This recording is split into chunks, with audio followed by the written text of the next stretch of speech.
How to fix File Explorer search not working in Windows 11. Hi everyone, this is Kate here and welcome back to the channel, and on today's video we will learn how we can fix if the File Explorer search is not working in Windows 11.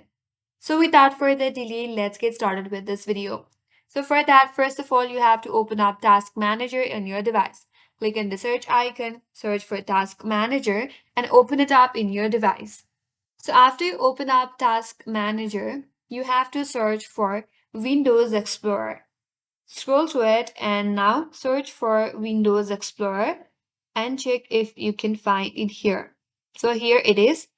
You have to right click on Windows Explorer, then choose a restart from this menu box here. Once you restart your Windows Explorer, now you could close Task Manager and check if it works fine or not. If that still does not help you, then press Windows and R key in your keyboard.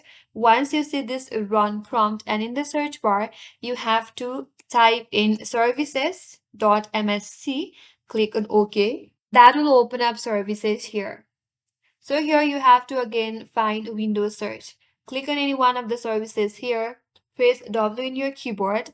Now from here, search for Windows search. Scroll down and now search for Windows search. Once you find Windows search from here, again you have to right click and then choose on restart. After that, again you can close services from here and check if that help you fix your problem or not. If still not, now open up settings in your device. After that, again click on system. Now scroll down a bit, head towards troubleshoot and here click on other troubleshooter.